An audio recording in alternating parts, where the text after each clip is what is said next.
मेरा नाम रंभा है। मैं एक अच्छी फैमिली से बिलोंग करती हूँ। मैं अपने घर में सबसे छोटी थी। मेरे माँ बाप के अलावा मेरे दो भाई बहन भी मुझसे बहुत प्यार किया करते थे। वे मेरी हर ख्वाहिश को पूरी किया करते थे। मैं जो फरमाइश करती उसे वह पूरा किए बगैर चैन से नहीं बैठते थे। मेरी जुबान पर शब्द बाद में आते और मेरी ज़रूरत पहले ही पूरी हो जाया करती थी। कुछ महीने कुछ साल पहले मेरी मम्मी की कैंसर की वजह से डेथ हो गई थी। फिर पापा ने बड़े भाई की शादी कर दी। मेरी भाभी भी बहुत अच्छी थी, वह मेरा बहुत ख्याल रखती थी। मेरे भाई और भाभी की शादी को 1 साल हो गया था और उस 1 साल में उसने मुझे माँ की कमी महसूस नहीं होने दी। मेरे भाई ने मेरी शादी की जिम्मेदारी भी मेरे भाभी के सर पर डाल दी थी। उसने मेरा रिश्ता ढूंढना शुरू कर दिया। उन दिनों मेरे एग्ज़ाम हो चुके थे, इसलिए मैं दोस्तों के साथ आए रोज़ घूमने निकल जाया करती थी। यूं ही एक दिन हम सब होटल में बैठकर लंच कर रहे थे जब अचानक वेटर ने फूलों का एक गुलदस्ता मेरे टेबल पर रख दिया और कहा कि किसी ने ये मेरे लिए भेजे हैं। मैं बहुत हैरान हुई कि मेरे लिए कौन भेज सकता है। मैंने ज़्यादा गौर नहीं किया। उसके बाद अक्सर ऐसे ही होने लगा। मुझे रोज़ाना फूलों से भरा गुलदस्ता मिलने लगे। धीरे धीरे मुझे भी इन फूलों की आदत हो गई। मैं देखना चाहती थी कि वह कौन है जो मुझे फूल देता है। एक दिन मैं छत पर खड़ी थी कि मैंने देखा एक आदमी ने, जिसने ब्लू जैकेट पहनी हुई थी, मेरे कमरे की खिड़की के अंदर फूल फेंक कर चला गया। मैं भाग कर नीचे गई, मगर तब तक वह आदमी जा चुका था। इसी शाम को भाभी ने मेरा रिश्ता तय कर दिया। मेरा दिल नहीं मान रहा था, मगर मैं तो उस फूल भेजने वाले आदमी को जानती भी नहीं थी। शायद मेरी किस्मत में यही था। हैरत की बात यह थी कि जब मेरा रिश्ता तय हुआ था, शायद उसको भी पता चल गया था, क्योंकि उसने अब फूल भेजना बंद कर दिया था। शुरू शुरू में उदास रही, मगर फिर मैंने अपना ध्यान अपनी शादी की तैयारियों में लगा दिया।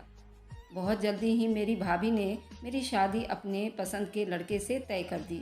मेरे घर में जितने भी मेंबर थे वह बिल्कुल ही फ्रैंक थे, एक दूसरे के एकदम खुलकर बात किया करते थे। इसलिए शादी से पहले ही कई बार मेरा आमना सामना उमेश से हुआ, मगर मैंने हर बार यूं ही नोटिस किया कि वह काफ़ी टेंशन में रहने वाला इंसान है, इतना घुल मिलकर बात नहीं करता।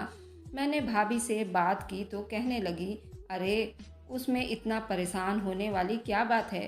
शादी से पहले सारे मर्द ऐसे ही रूखे फीके होते हैं, बाद में सब ठीक हो जाते हैं। तुम्हारे भाई भी शुरू के दिनों में ऐसे ही थे, मगर अब देख लो कैसे मेरे आगे पीछे फिरते हैं।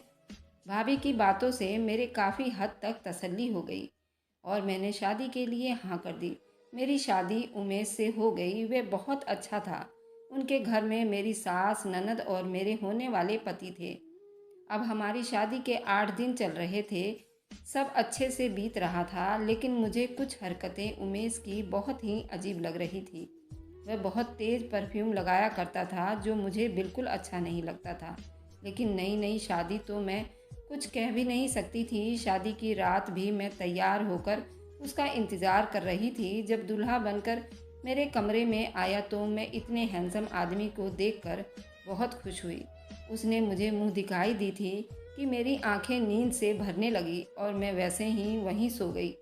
सुबह उठी तो मुझे बहुत शर्मिंदगी हुई, लेकिन उमेश ने कहा कि कोई बात नहीं, आपको थकान की वजह से नींद आ गई होगी। मुझे उसकी आदत बहुत अच्छी लगी। बिल्कुल साफ दिल रखने वाला आदमी था।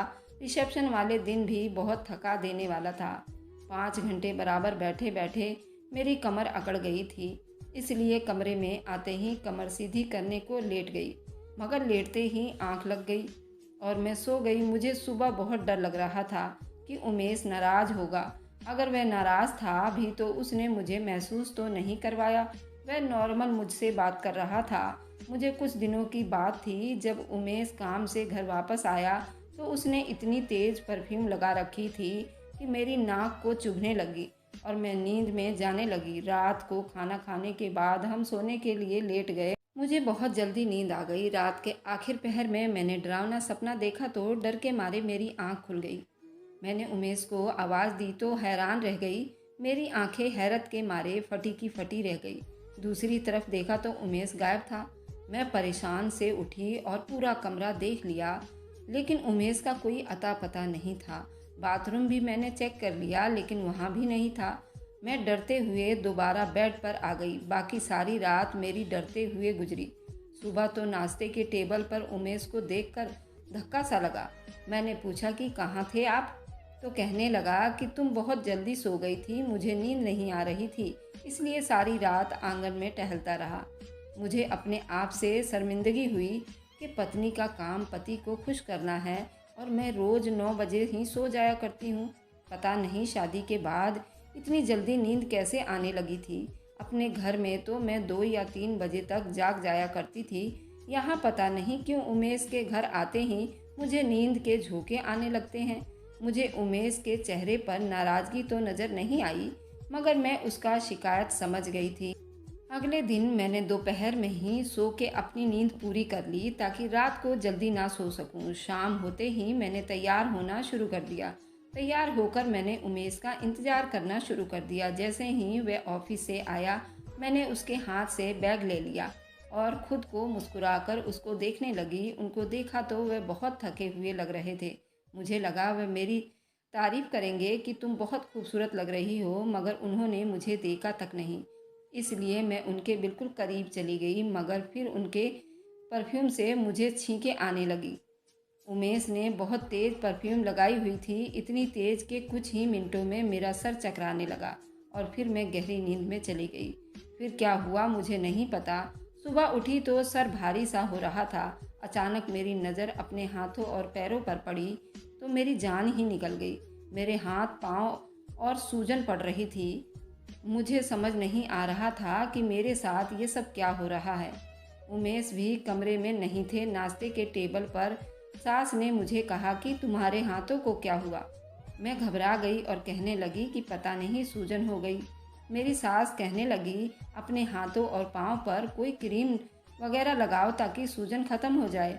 अच्छी पत्नियां पति के लिए खूबसूरत लगती हैं, अपने खूबसूरती में फ़र्क नहीं आने देना, पति काबू में रहता है। इसी तरह कुछ देर बाद उमेश बाहर से आता नजर आया। मैं समझ गई कि मेरे सोने के बाद बेचारा आंगन में चला गया होगा। मेरी सास अच्छी औरत थी, अक्सर मुझे समझाती रहती थी कि पति को कैसे मुट्ठी में करना है, मगर मैं क्या बताती कि हम दोनों तो अभी तक नाम के सिवा एक दूसरे को जान ही नहीं पाए। अब मेरी शादी को 1 महीने से ज़्यादा हो गया था और मुझे उमेश के धूप छांव जैसी दिमाग की समझ नहीं आ रही थी। कभी वह मेरे साथ बहुत अच्छा हो जाया करता और कभी ऐसे अजनबी हो जाया करता जैसे मुझे वह जानता ही ना हो। यूं उस दिन एतवार का दिन था। जब मैं अपने कमरे में बैठी थी कि अचानक कमरे में आया और मुझे कुछ अजीब सा लगा। वह बहुत जल्दी में लग रहा था। मैं चुप से बैठी उसे देखने लगी। वह तैयार होकर कहीं चला गया और मुझे बताना भी पसंद नहीं किया कि वह कहाँ जा रहा है। मैंने पूछने की कोशिश की तो मुझे डांट कर कह दिया कि तुम्हें मुझे रोकने की ज़रूरत नहीं है, अपने काम से काम रखो। कुछ ही देर बाद जब सास ने मुझसे पूछा कि उमेश कहाँ है, तो मैं घबरा गई। मैंने अपनी सास को नहीं बताया और चुप्पी साध ली और मेरी शिकायत लगाने से मेरा पति मुझसे नाराज़ ना हो जाए। वैसे भी ज़्यादातर वह मुझसे नाराज़ ही रहता। एक दिन मैंने बहुत कोशिश की, आज नहीं सोऊंगी, मगर फिर भी उनके आते ही उनकी परफ्यूम की वजह से मुझे नींद आ गई। मैंने उनसे अगले दिन कहा भी कि आप इतनी तेज़ परफ्यूम ना लगाया करो, शायद इसी की वजह से मुझे नींद आ जाती है। अगर मेरी बात सुनकर उसने काफ़ी गुस्सा किया। कहने लगा कि तुम अपनी नींद का इल्ज़ाम मेरे परफ्यूम को क्यों दे रही हो? तुम खुद हर वक्त सोती रहती हो, तुम्हें मेरी कोई फिक्र नहीं है। पति काम से घर आए तो पत्नियां मुस्कुराकर उसका स्वागत करती हैं और तुम तो सो जाया करती हो। मैं उसकी बात सुनकर बहुत रोई, लेकिन इतनी कोशिश की उसकी परफ्यूम की वजह से मुझे नींद भी आ जाती और सुबह हाथ पांव भी सूजे होते। मैं खुद को सोने से ना रोक पाती। अब तो मेरी सास को भी कुछ अंदाज़ा हो गया था कि हम दोनों में क्या चल रहा है। उसने भी अब मुझे बातें सुनाना शुरू कर दी कि मैं अपने पति में दिलचस्पी लेने के बजाय सोती रहती हूँ। मैं कमरे में आकर बहुत रोई। मैंने शुरू से सारी समस्याओं पर गौर किया। सही समझ में आया कि उस परफ्यूम से ही कुछ ऐसा है जो मुझे सूट नहीं करता। मैंने ड्रेसिंग टेबल पर पड़ी हुई सारी परफ्यूम सूंघी, मगर जो परफ्यूम उमेश लगाता था वह परफ्यूम मुझे कहीं नहीं मिली। उसका मतलब था कि वह बाहर से ही लगाकर आता था। रात को उमेश घर आया तो जब फ्रेश होने बाथरूम में गया तो मैंने चोरी से चुपके से उसकी बैग की तलाशी ली। बैग के अंदर एक परफ्यूम का डिब्बा पड़ा हुआ था। मैंने उसे जल्दी से सूंघ कर खुद पर छिड़क ली। अचानक ख्याल आया कि इसी परफ्यूम की वजह से तो मैं सो जाती हूँ, मगर तब तक देर हो चुकी थी और कुछ ही देर में मैं सो चुकी थी। मेरा पति मुझे बहुत बातें सुनाया था कि मैं और पत्नियों की तरह उसका इंतज़ार नहीं करती, बल्कि उसके आते ही सो जाती हूँ। मगर जब भी मैं परफ्यूम की बातें करती तो वह गुस्सा हो जाया करता था। कहता कि मैंने भी तो परफ्यूम लगाई है, मुझे नींद क्यों नहीं आती। उसके ख्याल से मैं ही बहाने बनाती थी ताकि उससे दूर हूँ, मगर मैं कैसे समझाती कि मुझे तो खुद भी इन सारे चक्करों की समझ नहीं आ रही थी। परफ्यूम से मुझे बेहोशी आने लग जाती थी। रोज़ रोज़ इस तरह के ड्रामों से मैं तंग आ गई थी। इसलिए बस एक दफ़ा फैसला कर लिया कि उस परफ्यूम वाले राज तक पहुंच सकूं। मैंने उमेश के आने से पहले ढेर सारी रुई नाक में डाल ली। उमेश आए तो उनके सामने मैंने नींद आने का बहाना किया और बेड पर लेट गई। मैंने थोड़ी सी आंखें खोलकर देखा कि उमेश ने अपने बैग से वही वाला परफ्यूम निकाला और मुझ पर ढेर सारी छिड़क दी। मैं उसे देखकर बिल्कुल डर गई कि ये क्या कर रहा है। अब मुझे इस बात की खबर हो गई कि वह खुद चाहता था कि मैं सो जाऊं, और वह सारा इल्ज़ाम मुझे देता रहा कि मैं जानबूझकर सो जाती हूँ। वह तो कृपा थी कि मैंने नाक में रुई डाल रखी थी और सांस बंद कर लिया था ताकि मुझ पर परफ्यूम का कोई असर ना हो। मुझ पर परफ्यूम छिड़कने के बाद वह खुद नहाने चला गया, और जब नहा लिया तो वह कमरे से बाहर चला गया। उसके जाने के बाद मैं हैरत से उठकर खड़ी हुई कि देखूं तो सही वह कहाँ जाता है। उमेश सारी रात आंगन में किसी से फ़ोन पर बात कर रहा था। मैं उस उलझन का शिकार हो गई थी कि आखिर ये सब क्या है। वह मुझे खुद से क्यों दूर कर रहा था और इल्ज़ाम भी मुझ पर लगाता था। आखिर ऐसा क्यों कर रहा था? शायद वह मुझे पसंद नहीं करता था। मैं उसके दिल में अपना जगह बनाना चाहती थी। इसलिए अगले दिन मैंने बाजार जाने का फैसला किया था कि अपने पति के लिए कुछ गिफ्ट ले सकूं। उसका जन्मदिन नज़दीक था। उसे बहुत खूबसूरत तोहफा देना चाहती थी। शायद इसी बहाने उसका दिल मेरी तरफ पिघल जाता। मैं शॉपिंग सेंटर से गिफ्ट खरीद कर निकल ही रही थी कि सड़क के किनारे मैंने उमेश की कार को देखी। मैं हैरान हुई कि उमेश इस वक्त ऑफिस में होता है, यहाँ क्या कर रहा है। वह तो उमेश की गाड़ी में खूबसूरत लड़की के साथ निकला। वह उस खूबसूरत लड़की के साथ एक होटल में चला गया। मैं उनके पीछे पीछे होटल तक गई तो देखा वह दोनों लंच कर रहे थे। मैं गुस्से से भी पिघल रही थी। घर वापस आ गई। मैं अपने पति का प्यार पाने के लिए कितने जतन कर रही थी और वह दूसरी लड़कियों के पीछे घूम रहा था। और उस दिन तो मैंने बर्दाश्त कर लिया कि हो सकता है ये इत्तेफाक हो, लड़की उसकी कोई ऑफिस वगैरह की दोस्त होगी। ये सोचकर मैंने अपने दिल को झूठी तसल्ली दी। मगर कुछ ही दिनों बाद मैंने उन दोनों को फिर से एक साथ देखा। उस दिन मैंने अपने मायके वापस जा रही थी कि रास्ते में सिग्नल पर गाड़ी रुक गई तो मैंने उन दोनों को देखा। वे दोनों एक अस्पताल में जा रहे थे। अब तो मेरा शक यकीन में बदल गया कि ये आदमी मुझे धोखे दे रहा है। मेरे होते हुए भी उसका किसी और के साथ संबंध है। अब अपने पति का सारा गेम समझ आ रही थी। मुझे पक्का यकीन हो गया था कि मेरा पति शादी नहीं करना चाहता था, इसलिए हर रोज रात को जानबूझकर मुझे सुलाकर उसके पास चला जाता होगा। मैंने फैसला कर लिया था, मैं इस राज की तह तक पहुँच कर रहूँगी। मैं अपना पति किसी कीमत पर भी किसी के साथ शेयर नहीं कर सकती, क्योंकि मुझे उससे मोहब्बत हो गई थी। मैंने सोच लिया था कि वह जिस औरत के चक्कर में भी है, उन्हें उसके चंगुल से निकाल कर रहूँगी। उन दिनों एक और मुश्किल का भी मुझे सामना करना पड़ा। मेरी सास आए रोज़ मुझे पूछती कि बहू खुशखबरी कब सुना रही हो। मैं सास के ऐसे सवालों से घबरा जाया करती थी, लेकिन उमेश को जैसे कोई फिक्र ही नहीं थी। वह अपने कामों में इस तरह बिजी रहता और तेज परफ्यूम लगाना ना छोड़ता। अब तो मैंने भी जिद में आकर उसे कहना छोड़ दिया था और जानबूझकर परफ्यूम लगाया करता था ताकि मैं उसकी वजह से जल्दी सो जाऊं। अब यही सब सोचकर सारा दिन मेरा उलझन में ही गुजरता था। एक दिन यूं ही सोचों में डूबी हुई थी कि मेरी बीपी बहुत तेज हाई हो गया और मैं बेहोश हो गई और अब होश आया तो अस्पताल में थी। मुझे डॉक्टर ने बताया कि तुम्हारे पति ने तुम्हारा बहुत ख्याल रखा था, पिछले 2 दिन से यहीं था। मुझे ये बात सुनकर जरा भी विश्वास नहीं हुआ।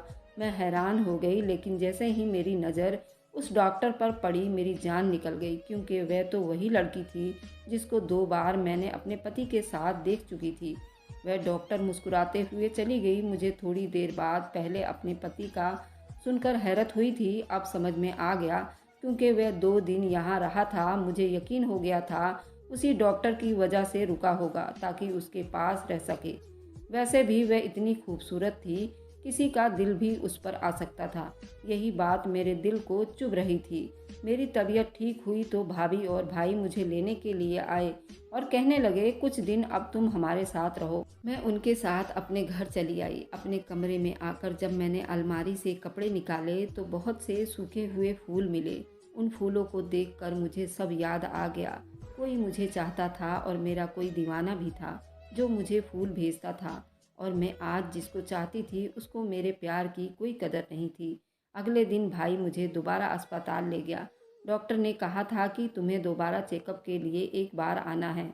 मैं भाई के साथ अभी सीढ़ियों पर ही थी जब मैंने उमेश को उसी डॉक्टरनी लड़की के साथ कमरे में जाते हुए देखा। उस बार लड़की ने गोद में बच्चा भी उठाया हुआ था। ये देखकर मेरा दिल दुखों में भर गया। मैं बीमार थी, मेरा पति अपने ही चक्करों में था। मैं भागकर गाड़ी में बैठ गई। भाई बेचारा परेशान हुआ, क्या हो गया, चेकअप नहीं करवाना? मैंने कहा कि नहीं, फिर कभी अस्पताल से मुझे डर लग रहा है। खैर, मैं घर आकर सारी रात में गुस्से में टहल रही थी। मेरा दिल कर रहा था कि मैं उस लड़की को कहीं गायब कर दूं, ताकि वे मेरे पति का पीछा छोड़ दे और मेरा पति मेरा होकर रह जाए। अगले दिन मैं भाभी को बताकर अस्पताल चली गई। मेरा इरादा था कि आज उस डॉक्टर को अच्छे से सबक सिखाऊंगी। रिसेप्शन से पता किया तो मालूम हुआ कि वह कैफ़े में है। मैं वहां पहुंची तो मुझे जोर का झटका लगा। मैं उसके पास गई तो वह मुस्कुराकर खड़ी हो गई और मेरा हाल पूछने लगी। साथ खड़े आदमी की तरफ इशारा करके बोली कि ये मेरे हस्बैंड है और ये मेरा छोटा बेटा है। उसने कुर्सी पर बैठे हुए 2 साल के बच्चे को उठाते हुए कहा, जो मैंने कल उसके गोद में देखा था। मेरी हैरानी देखकर वह हंस पड़ी और कहने लगी, हम दोनों की पसंद की शादी है, किसी को लगता नहीं कि मैं एक बच्चे की माँ भी हूँ। मैं ये सब देखकर विश्वास नहीं कर पा रही थी। मैं तो समझ रही थी कि वह तो मेरे पति पर डोरे डाल रही है, मगर ये तो खुद शादीशुदा है और एक बच्चे की माँ थी और अपनी ज़िंदगी में बहुत खुश लग रही थी। फिर उमेश के साथ उसका क्या रिश्ता है? वह कहने लगी कि उमेश हर वक्त तुम्हारी ही बातें करता रहता है। तुम बीमार थी तो उस बेचारे ने तुम्हारा बहुत ख्याल रखा। तुम बहुत खुशकिस्मत लड़की हो कि तुम्हें उमेश जैसा पति मिला है। इस डॉक्टर की बातें सुनकर मेरा दिमाग घूम गया, क्योंकि वह झूठ बोल रही थी। उमेश तो मेरी तरफ देखना भी पसंद नहीं करता था। यही बात तो मैंने भी कह दी तो वह मेरी तरफ आश्चर्य होकर देखने लगी और बोली, तुम्हें हकीकत का मालूम नहीं है, जाओ जाकर सच मालूम करो। उसकी बात सुनकर मुझे एहसास हुआ कि वाकई मुझे खुद सच मालूम करना चाहिए। ये तब ही हो सकता था जब मैं वापस घर चली जाती। मैं अस्पताल से घर वापस चली आई। मेरी सास और ननद मुझे देखकर बहुत खुश हुई। मैंने उन्हें मना कर दिया कि उमेश को मत बताइएगा कि मैं वापस आई हूँ। उमेश को मालूम नहीं था कि मैं घर पर हूँ, इसलिए आज वह कमरे में आया तो उसने परफ्यूम नहीं लगाई थी। मैं देखना चाह रही थी कि आज वह मुझे सुलाने के लिए क्या उपाय लगाता है। मुझे कमरे में देखकर घबरा गया। कहने लगा, तुम कब आई? मैंने कहा कि आप खुद ही तो कहते हैं कि मैं आपके आते ही सो जाती हूँ, इसलिए आज आपकी शिकवा शिकायत ख़त्म करने का सोचा है। उमेश के रंग बिल्कुल फीके पड़ गए थे। कहने लगा, नहीं, तुम जाकर सो जाओ, तुम्हारी तबीयत ठीक नहीं है। मैं स्टडी रूम में जा रहा हूँ, मुझे कुछ काम है। वह उठकर कमरे से बाहर चला गया। मुझे बहुत गुस्सा आया। मैंने गुस्से से कमरे में पड़ी चीज़ों को फेंकना शुरू कर दी। मैंने अलमारी से कपड़े निकाल कर बेड पर फेंकना शुरू कर दिए। मैंने घर वापस जाने का सोच लिया था। अलमारी से कपड़े निकालते हुए मैंने एक सफ़ेद लिफाफा को देखा। ना चाहते हुए भी मैंने उस लिफाफा को उठा लिया। वह किसी अस्पताल का था, शायद वह मेरी ही रिपोर्ट होगी।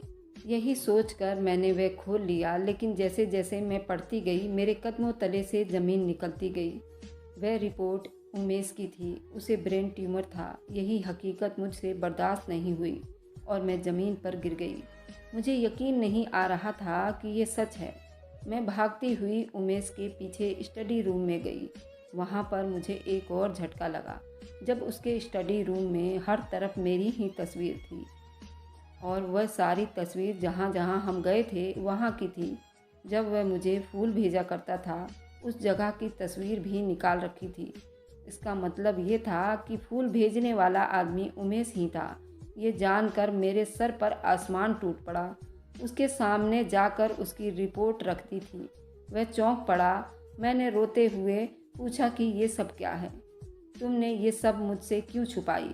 उसने शर्मिंदगी से कहा कि मैं तुम्हें बहुत पसंद करता था, मुझे तुम अच्छी लगती थी, मैं ही तुम्हें फूल भेजा करता था और तुम्हारी तस्वीर खींचकर यहाँ स्टडी रूम में लगाया करता। मैं तुमसे शादी करना चाहता था, इसलिए रिश्ता भिजवाया, मगर बाद में मेरी तबीयत खराब होना शुरू हुई तो पता चला कि मुझे ब्रेन ट्यूमर है। उसका इलाज हो सकता था, इसलिए मैंने किसी को भी नहीं बताया। मुझे उम्मीद थी कि मेरी शादी से पहले मेरा इलाज पूरा हो जाएगा, मगर डॉक्टर ने कहा कि अभी 2 महीना इलाज में लगेंगे। इसलिए मैं बेहोशी वाली परफ्यूम लगाकर कमरे में आता था। तुम्हें नींद आ जाए और तुम सो जाओ, खुद मैं उसी वक्त नहा लेता था तो उसका असर ख़त्म हो जाता। मैं चाहता था कि ये सब तुम्हें ना बताऊं।